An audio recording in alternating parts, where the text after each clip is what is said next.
Il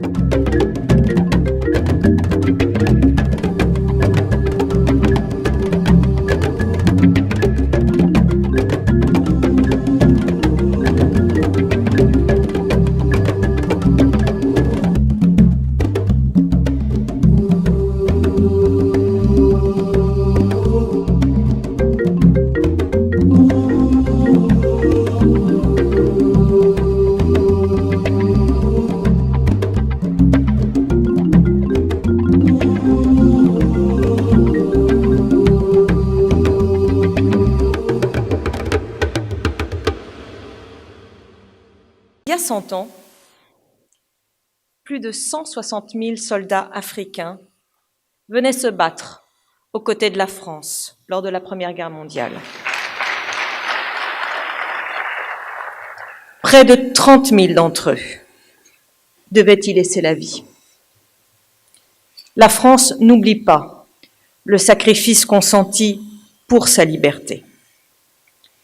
100 ans plus tard, le président de la République s'apprête à organiser un grand forum pour la paix, car malgré les déchirements, malgré les drames et les violences, c'est le désir d'union et de concorde qui doit toujours nous guider.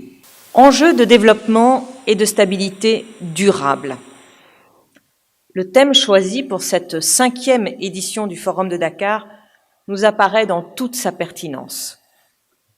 Car c'est mon premier constat, gagner la paix, c'est une question globale.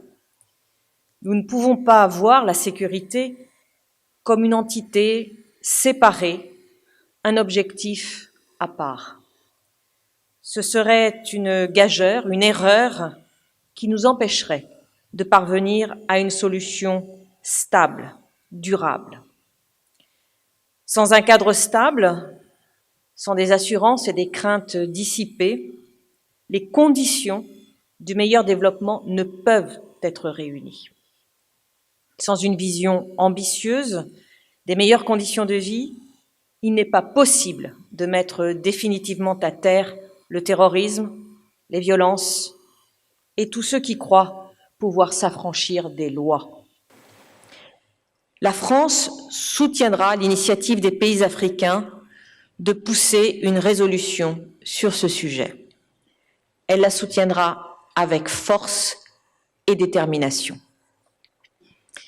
Mais voyons plus largement encore et soutenons, comme la France le fera, la grande réforme des opérations de maintien de la paix aux Nations Unies. Cette réforme permettra des opérations mieux adaptées aux conflits comme aux besoins des pays meurtris. Cette réforme permettra une action en amont, le plus en amont possible, sur les foyers de crise et de prévenir les conflits avant qu'ils ne rongent les États, les populations et les espoirs. Elle doit donner un nouvel élan au multilatéralisme dans le traitement des crises africaines. Car, et c'est la dernière conviction que je souhaiterais partager avec vous aujourd'hui, seul un multilatéralisme fort permet une réponse efficace et durable aux crises. C'est la raison pour laquelle, que ce soit au Sahel, en République centrafricaine ou ailleurs, la France attache une importance toute particulière à la coordination de son action avec les autres acteurs qui y sont engagés, africains en premier lieu, mais également européens et plus largement internationaux. Les enjeux sont trop importants.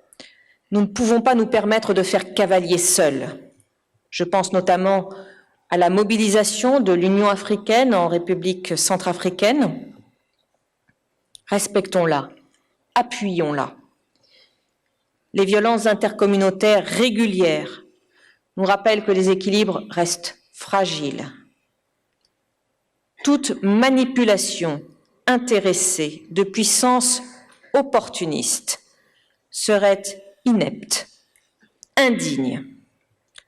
Alors apportons notre plein soutien à l'Union africaine pour préserver toutes les chances d'un règlement rapide et pacifique de la crise.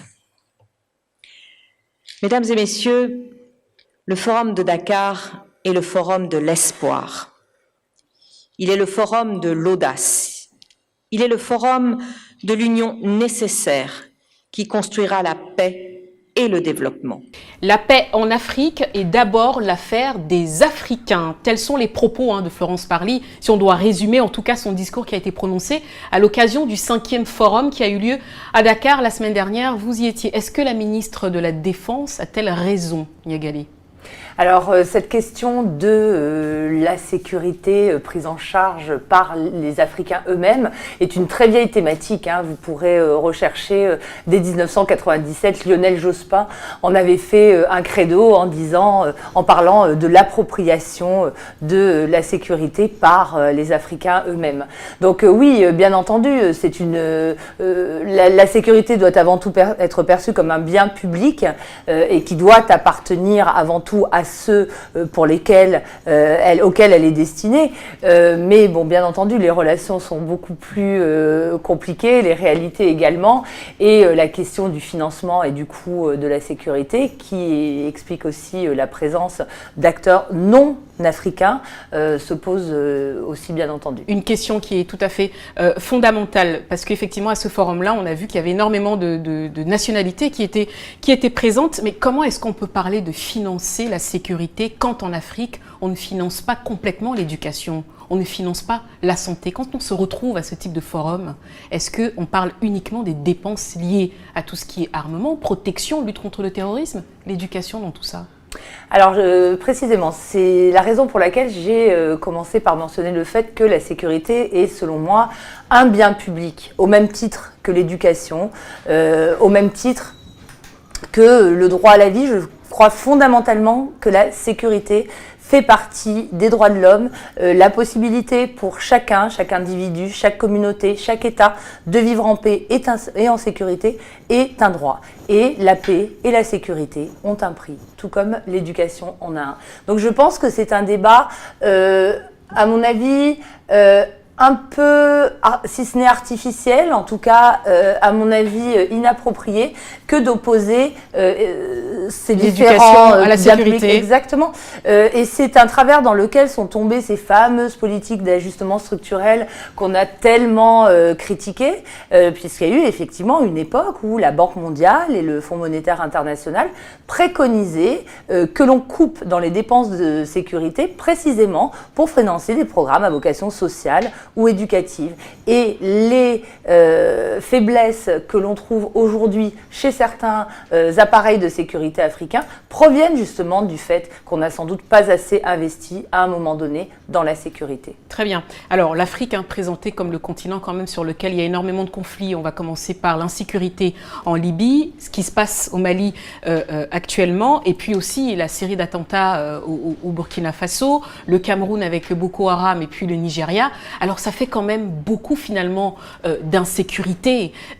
Et pourtant, quand on regarde par exemple le cas du Cameroun, où l'ONU avait annoncé qu'il y avait une augmentation des dépenses, mais on a l'impression quand on est citoyen africain que finalement ces conflits ne sont pas contenus. Comment est-ce que vous, en tant qu'experte, finalement, vous travaillez là-dessus? Comment est-ce qu'on peut l'expliquer cela? Alors tout d'abord, je pense qu'il est important de sortir de l'idée selon laquelle l'Afrique est un continent déchiré du nord au sud et d'est en ouest par les conflits.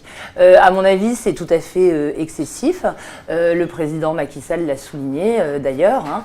Mais c'est vrai, évidemment, qu'aujourd'hui, il y a un certain nombre de conflits structurels et qui vont avoir tendance à s'ancrer dans la durée.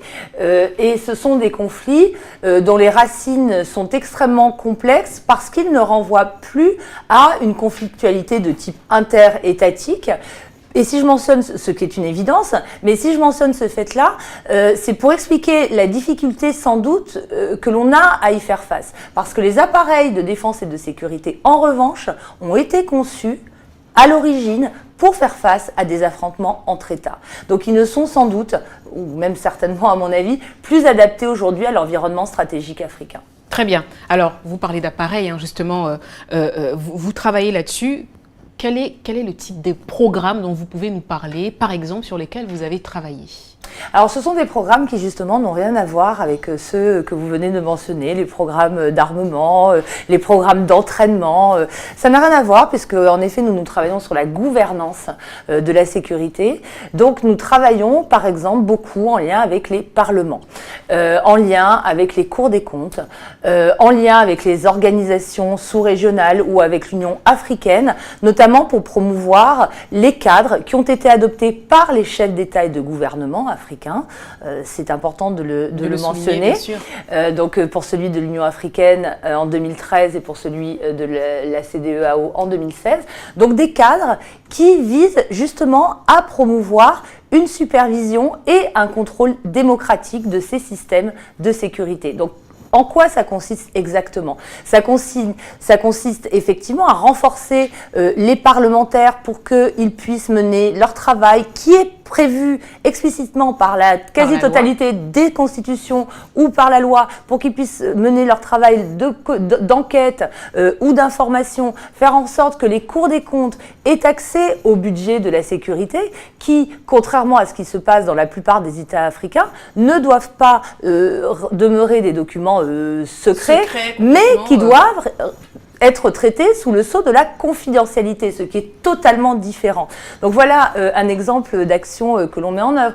Nous travaillons aussi, par exemple, en lien avec les Nations Unies, toujours à l'appel des États eux-mêmes, lorsqu'il s'agit de faire des évaluations de l'état des différents appareils de défense et de sécurité. Nous cherchons aussi à regarder quelles sont les réalités de cette gouvernance de la sécurité en Afrique, qui est très différente des idéotypes dans lesquels on cherche à l'enfermer. C'est-à-dire que le rôle de l'informalité et de tout ce qui se fait en dehors des cadres officiels et légaux est extrêmement important également pour comprendre comment cette sécurité fonctionne sur le continent. Alors, vous avez évoqué, Niagale Bakayoko, le forum de Dakar qui est super important, mais aussi la façon dont vous travaillez en toute discrétion, d'après ce que j'ai compris. Je voudrais qu'on revienne sur cette sauterie qui a lieu à Dakar, où on reproche quand même à certains chefs d'État d'être absents, mais également il y avait énormément de personnalités qui étaient présentes. Et puis finalement, la présence de la France, on a beaucoup parlé du discours de Florence Parly, présente à cet événement-là. Mais finalement, c'est pour qui ce forum ? Alors, je voudrais simplement réagir au terme discrétion que vous avez employé à propos de notre travail. On ne travaille pas en toute discrétion, on travaille de manière extrêmement ouverte, évidemment en utilisant les précautions qui s'imposent. Mais nous sommes ravis aujourd'hui de pouvoir faire part de notre travail et nous serons toujours très très heureux de le rendre le plus public possible parce que la sécurité est un sujet qui doit être discuté ouvertement. Pour répondre à votre question du forum de Dakar qui serait une sauterie, moi ça n'est absolument pas la perception que j'en ai. J'ai assisté à 4 des 5 éditions, oui. Y compris la première. Alors il est très important pour comprendre notamment le rôle de la France de connaître l'historique de ce forum. C'est-à-dire que sa création a été décidée à l'issue du sommet France-Afrique, qui a donc décidé de sa mise en place et donc avec en partenariat avec le Sénégal. Et j'ai vu au fil du temps le rôle de la France devenir moins, si ce n'est moins important, en tout cas moins visible. Là pour le coup, le rôle de la France devenir, contrairement à ce qu'on en dit, beaucoup plus discret. Et la France est bien entendu l'un des principaux partenaires financiers de cet événement. Mais les autres partenaires se sont aussi multipliés, c'est-à-dire qu'aujourd'hui ce forum est également, on ne le sait pas du tout, on ne le dit jamais, financé par le Japon, financé par la Chine, financé par les Émirats Arabes Unis, bon, financé également par le Sénégal, on le dit trop peu souvent. Par ailleurs, pour ce qui est du public, je me souviens que la première année, et c'est vrai que ça avait quelque chose de troublant, il y avait énormément d'officiers français en uniforme, etc. Ça, c'est c'est une dimension qui a totalement disparu pour cette 5e édition. Du forum, moi je trouve. Très bien. Est-ce que cette année, on peut dire aussi que lors de ce 5e forum, par exemple, il y a eu l'affaire Khashoggi, par exemple, ce journaliste assassiné en Turquie, où là, on a vu un certain nombre de présidents, de chefs d'État africains se retirer, notamment de la réunion qui devait avoir lieu en Arabie Saoudite. Aujourd'hui, la question que l'on se pose aussi, même si tout à l'heure vous avez précisé un peu les choses, c'est la vente des armes. On reproche à la France finalement d'être 3e, je crois, au niveau de la vente des armes, d'être présent à ce forum-là. Est-ce que finalement il n'y a pas une ombre quand même de soupçons à ce forum ? Alors, je ne le pense pas. Juste pour vous préciser, c'est très intéressant que vous évoquiez l'affaire Khashoggi, parce que je voudrais quand même donner... Alors, je précise que je n'ai aucune implication dans l'organisation du forum de Dakar, donc je parle de manière tout à fait libre. Mais vous évoquez le rôle de l'Arabie Saoudite et de l'affaire Khashoggi. Pour vous donner un exemple des sujets qui sont abordés durant le forum, il y a une chercheuse qui a fait, à mon avis, une des présentations les plus intéressantes, qui portait, donc une chercheuse de l'ISS au Royaume-Uni, qui parlait justement du rôle du Qatar et de la Turquie d'une part, et de l'autre de l'Arabie Saoudite et des Émirats Arabes Unis dans le financement des États africains de la Corne de l'Afrique. Et c'était extrêmement intéressant et il n'y avait aucun tabou et elle expliquait toutes les ambiguïtés qui renvoient aussi à un certain nombre de contradictions des politiques occidentales qui sont menées aujourd'hui. En effet, il faut savoir que l'Arabie Saoudite fait partie des donateurs, bon, qui doivent encore confirmer un certain nombre de leurs promesses de dons, mais des donateurs de la force conjointe du G5 Sahel. Donc c'est le genre de question qui effectivement interroge quand on sait ce que la force du G5 Sahel est appelée à combattre. Donc pour ce qui est du financement des armements, le forum de Dakar, et d'ailleurs un certain nombre d'acteurs s'en plaignent, n'est pas, ou est en tout cas de moins en moins, un endroit où se négocie ce genre de choses. C'est toujours le cas, mais je sais que pendant le forum, j'ai rencontré des personnes qui travaillent là-dessus, sur les ventes d'armements, etc., qui ne sont pas illégales. On a besoin aussi, un appareil de sécurité a besoin de s'armer. Oui, ça n'est pas non plus un tabou. Après, ce qui est extrêmement important, c'est que tout cela soit encadré par des règles et que ces ventes d'armements respectent notamment tout ce qui est approche par les droits, notamment en matière de respect des droits de l'homme et de la dignité humaine. Tout ça est absolument fondamental. Mais il y a quand même d'autres salons. Il y en a un qui est un petit peu moins connu que le Forum de Dakar parce qu'il est plus récent, qui est le salon Shield d'Africa, qui se tient tous les 2 ans. Hein. La 2e édition va se tenir en janvier 2019. Et je pense que c'est un endroit où ces questions de négociation relatives au contrat d'armement sont beaucoup plus présentes. Très bien. Alors, vous travaillez aussi sur la prévention des conflits. Hein. Je rappelle que c'est important. On est en droit de s'interroger sur la prévention des conflits d'une part, et puis ce top classement qui a été publié par la Fondation Mo Ibrahim sur les dépenses justement militaires. Et là, quand on regarde le tableau, on voit que effectivement, on ne peut pas parler prévention des conflits, dépenses militaires. On se pose la question, comment est-ce qu'ils travaillent? Je ne sais pas si vous avez eu le temps de voir, mais la Libye apparaît en premier, par exemple, et puis le Maroc apparaît tout en bas, le Mali, le Tchad. Alors qu'on a l'impression, en tout cas en Afrique subsaharienne, que le Tchad est un État qui investit beaucoup là-dedans, à contrario. Est-ce qu'il y a une explication selon vous? Alors, dans le classement, enfin notamment la Libye, c'est pas tellement étonnant quand même. Ce sont des États qui sont en situation de conflit. Et je connais pas le détail des dépenses militaires du Tchad, mais en tout cas, je pense que si les dépenses sont moindres, ça peut s'expliquer aussi par le fait que c'est un État qui a investi sur le long terme dans sa sécurité. Il peut y avoir aussi tout d'un coup des pics de dépenses militaires parce qu'un État s'aperçoit que oui, il fallait investir et que oui, il va y avoir besoin de s'armer pour faire face à un certain nombre de conflits. Moi, je suis politologue, c'est ce qu'on appelle en relations internationales, c'est le dilemme de sécurité. Jusqu'à quel point la prévention, justement, relève de cette précaution qui consiste à s'armer sans que vos voisins ne soient affolés par le fait que vous vous armiez vous-même et ne fassent une surenchère dans les dépenses. Bien sûr. Alors, pour revenir, hein, donc le Tchad est à 2,6% de son budget, la Libye 7,8%, le Congo 7,0%, l'Algérie 6,7%. En sachant que finalement les 5 pays qui arrivent en premier, c'est la Libye, le Congo, l'Algérie, la Mauritanie et la Namibie. Alors, comme ça, quand on est citoyen africain, on est en droit de s'interroger. Est-ce que dans les années qui vont venir, quand on regarde au regard de ces budgets, on peut se dire que finalement, il y aura moins de conflits? C'est une excellente question. Tout dépend effectivement de ce qu'on fait de cet armement. Moi, je ne suis pas nécessairement choquée par le fait qu'on investisse dans de l'armement, dans de l'équipement, parce que le problème de l'Afrique, et notamment sa dépendance vis-à-vis des acteurs de l'extérieur, vient justement du fait qu'on a affaire à ce que le président Houphouët-Boigny, je crois, appelait des appareils de sécurité dégriffés. Parce qu'en effet, un certain nombre de dirigeants, dans la période post-indépendance, n'ont pas voulu doter leurs forces armées de sécurité de peur qu'elles ne se retournent contre eux. Tout à fait. Donc aujourd'hui, on se retrouve dans des situations où on s'aperçoit effectivement qu'on a besoin aussi d'armement. Et bon, je n'excuse pas ceux qui en font un mauvais usage, mais je ne pense pas qu'il faille forcément s'arrêter à cette unique importance des budgets militaires. Ce que je voudrais aussi mentionner et qui me paraît absolument fondamental, la sécurité, ce n'est pas que l'instrument militaire. Bien sûr.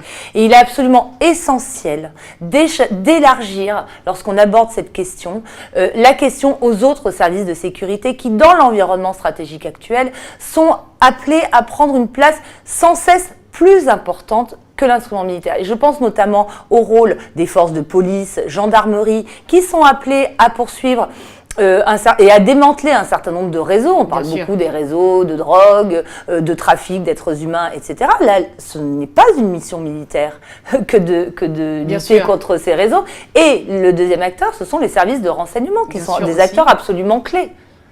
Les douanes, les services de protection des frontières, les services de garde-côtes sont tous des acteurs de sécurité tout aussi importants que les acteurs militaires. Très bien. Alors toujours, selon la fondation Mo Ibrahim, l'Afrique représente 2,3% des dépenses militaires mondiales. Un autre sujet qu'on ne peut ne pas aborder, c'est la cybersécurité. Absolument. Alors aujourd'hui, effectivement, on est en droit de se demander, parce que le droit même sur la cybersécurité n'est pas complètement au point. Exactement. Et puis en Afrique, quand on a un taux de pénétration d'Internet qui n'est pas si élevé que ça, même s'il y a une bonne connaissance des applications, etc.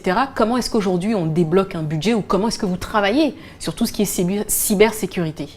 Alors, vous allez exactement dans le sens de ce que je viens de mentionner. En effet, ça c'est l'un des sujets émergents, et vous voyez bien que l'appareil militaire, les armées, ne sont pas les premiers acteurs. Ce qui ne veut pas dire qu'elles n'ont pas un rôle, ce qui ne veut pas dire qu'elles aussi, elles ne doivent pas se protéger contre ce genre d'attaque. Mais là, on est typiquement dans le genre de menace qui implique avant tout des services de police ou des services de renseignement. Donc effectivement, c'est une des problématiques qui est extrêmement présente, mais qui évolue aussi beaucoup. Je ne sais pas si vous-même, ça a dû vous arriver de recevoir des scams, etc. Mais vous constatez aujourd'hui que vous en recevez beaucoup moins. J'en parlais justement avec un spécialiste béninois, un policier de cette question, un spécialiste auprès de la présidence de la République du Bénin. Il me disait oui, tout à fait. Aujourd'hui, vous recevez moins de scams parce qu'on a déjà été capable de progresser là-dessus. Donc, vous ne recevez plus le genre de message où on vous dit « je suis en train de mourir » ou ma mère meurt, envoie-moi 10 000 euros. Ils tendent quand même à se raréfier, ces messages. Très bien. Alors, il y a une autre question qui est quand même une question qui est assez intéressante en termes de cybersécurité. Il y a énormément de sites institutionnels qui sont piratés. On l'a vu, même les plus forts, les États-Unis, les Américains se font pirater. La crainte aussi est du côté du continent africain. Est-ce que vous travaillez sur ce type aussi de thématique, c'est-à-dire qu'en prévention? Alors, on travaille un peu sur ce genre de thématique, qui est une thématique effectivement qui est émergente. Ce n'est pas le domaine dans lequel on a la plus grande expertise, mais on y travaille aussi. Mais ce qui est très important et ce que j'apprécie beaucoup dans les questions que vous traitez, enfin la façon dont vous traitez la question plutôt, c'est que vous mettez vraiment l'accent sur la question de la prévention. Et notamment tout ce qui est question de réforme des forces de défense et de sécurité a jusqu'ici trop souvent été considéré comme une question qui concernait essentiellement les pays en situation de crise ou en situation de sortie de conflit. Et là, aujourd'hui, on s'aperçoit que non. Aujourd'hui, pour répondre d'ailleurs à l'appel du secrétaire général des Nations Unies qui demande à ce que les Nations Unies elles-mêmes investissent beaucoup plus dans la prévention, pour tout ce qui concerne la gouvernance des appareils de défense et de sécurité, il faut de plus en plus travailler au niveau préventif et en amont. Et ça fait vraiment partie de l'enjeu extrêmement important. Je précise aussi qu'aujourd'hui, on voit que ces questions, outre les pays en situation de sortie de conflit, concernent aussi beaucoup les pays en situation de sortie de régime autoritaire. Et des pays, par exemple, comme le Burkina Faso ou comme la Gambie, investissent aujourd'hui beaucoup afin de réformer leurs appareils de sécurité, même si elles ne sont pas directement impliquées dans des conflits, même si la situation du Burkina est particulière. Et particulière, bien sûr.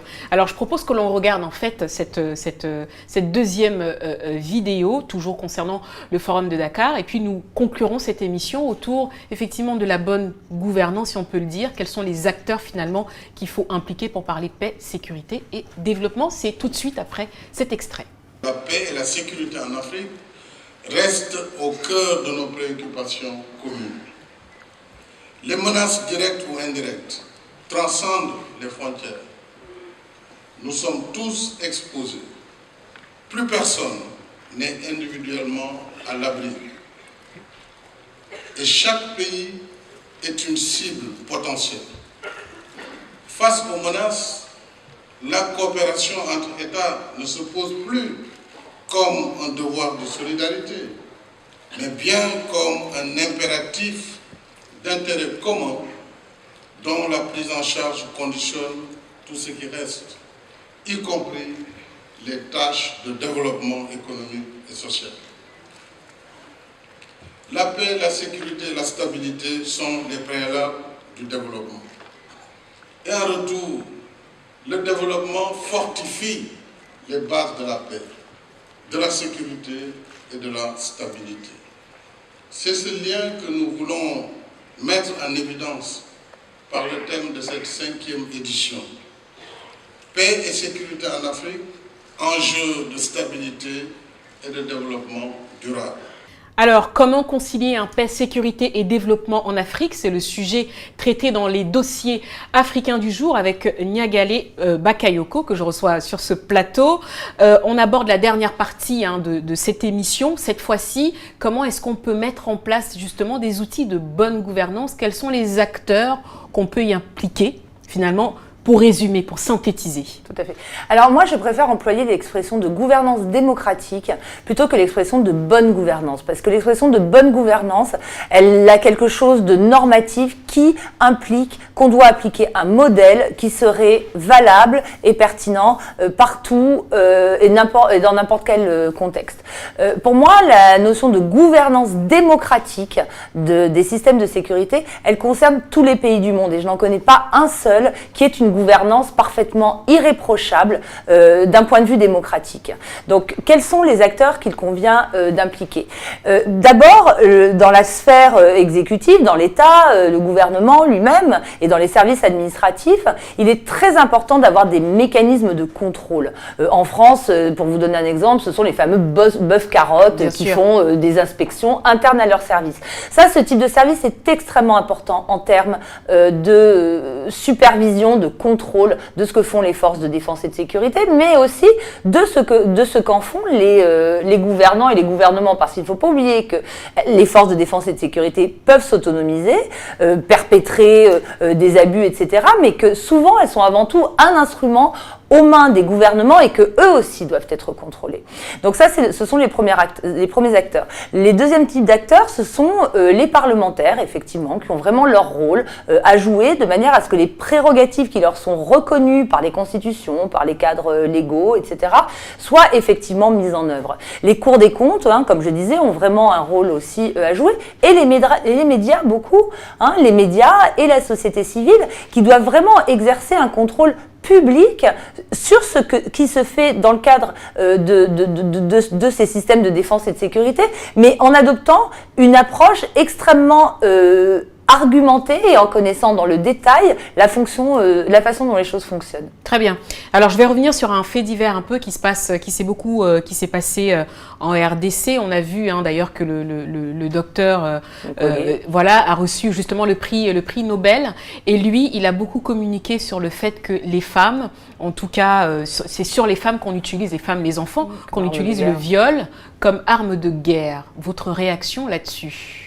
Bon, alors tout d'abord, le docteur Mukwege, merci de le mentionner, c'est à mon avis le principal héros africain aujourd'hui, y compris d'un point de vue politique, juridique, parce que non seulement effectivement il répare les femmes en les opérant, en réparant les dégâts parfois terribles que leur corps a subis, mais il a également mis en place une clinique juridique pour assister les victimes, donc c'est extrêmement important.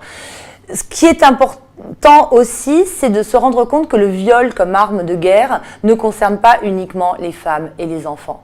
Il y a un documentaire extrêmement intéressant qui va être diffusé prochainement sur une chaîne française qui parle du viol justement des hommes aussi en Libye comme arme de guerre.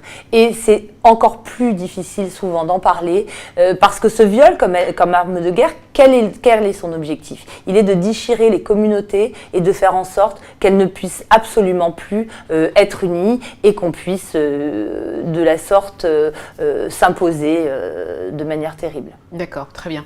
Est-ce que finalement aujourd'hui on peut dire que tout le monde, en tout cas en Afrique, les gouvernements, la société civile aussi, finalement, ils restent conscients du fait qu'il faille travailler ensemble pour établir un climat de paix? Oui, je pense qu'il y a une prise de conscience sur la nécessité de travailler en partenariat. Je vois là actuellement, nous travaillons par exemple en lien avec l'Union africaine et les organisations de la société civile grâce au soutien d'Oxfam. Et l'objectif est vraiment de faire en sorte que ces deux acteurs, donc un acteur supranational et des acteurs qui sont infra-étatiques, puissent collaborer pour contraindre ou accompagner les gouvernements de manière à ce qu'ils instaurent une gouvernance plus démocratique de leur système de sécurité. Un dernier mot peut-être sur une actualité qui finalement est toujours présente, c'est la présence des groupes terroristes en Afrique. Et est-ce qu'avec la montée de ces groupes, finalement, les dépenses selon vous, est-ce que vous êtes plus sollicités? Non, moi je dirais pas nécessairement. Parce que cette problématique, elle est extrêmement complexe. Alors c'est idiot de le dire, mais on s'aperçoit aujourd'hui que les dynamiques terroristes, alors il faut différencier les différents pays qui sont touchés, mais que on se trouve face à une combinaison de dynamiques identitaires et communautaires avec des dynamiques terroristes, enfin dites terroristes, et une très forte instrumentalisation d'un certain nombre d'acteurs locaux par ces groupes, dont un certain nombre sont en lutte contre les États, c'est-à-dire, moi je ne suis pas convaincue que tout ce qu'on qualifie de terrorisme aujourd'hui s'apparente à du terrorisme, ça s'apparente à de la guerre contre des armées nationales, à de la guerre contre des forces internationales, mais en revanche, qu'il y ait une instrumentalisation des communautés, qu'on manipule leurs identités et qu'on cherche à les dresser les unes contre les autres, tout ça, oui, fait partie des problématiques sur lesquelles nous travaillons. Alors, vous parlez notamment de l'enlèvement, par exemple, des lycéennes de Chibok au Nigeria, entre autres, où effectivement on voit la poussée de Boko Haram qui se présente plutôt comme un groupe avec un projet de société. Et là, ce qui est à craindre finalement, c'est qu'on soit face à une lutte que finalement les gouvernements ne puissent pas gagner. Alors là, on est effectivement... Alors le cas de Dans Boko Haram l'inconnu. est très intéressant parce que justement, pour le coup, pour moi, Boko Haram est vraiment un groupe terroriste. Dans la mesure où il s'en prend de manière sauvage aux civils eux-mêmes. Ce qui n'est pas le cas de tous les groupes terroristes qui ont ce label sur le continent. Ou qui ont évolué parce qu'il y a un certain nombre de groupes qui, de manière complètement tactique et instrumentale, ont compris que pour arriver à leur fin, il valait mieux avoir les populations de leur côté plutôt que de les massacrer comme le fait un groupe comme Boko Haram. Là où je vous rejoins dans votre analyse, c'est que effectivement la lutte contre ce type de mouvement est d'ordre idéologique, puisqu'on est face à des projets de société extrêmement forts, et c'est pour ça qu'il faut s'armer, y compris, je suis désolée d'insister là-dessus, mais d'un point de vue démocratique, pour opposer un certain nombre d'autres valeurs à ces projets de société alternatifs qui sont effectivement très forts. Très bien. Merci beaucoup. Nous arrivons donc au terme de cette émission Paix, sécurité et développement en Afrique. Je rappelle que cette émission a été préparée avec beaucoup de sympathie par Brice Michael qui est en coulisses. Remerciements à toute l'équipe technique, à Samantha. Merci beaucoup à vous, Nyagale Bakayoko. Je rappelle que vous êtes donc la présidente de African Security Sector Network. Vous êtes sur Amel TV. Rendez-vous la semaine prochaine à la même heure pour les dossiers africains.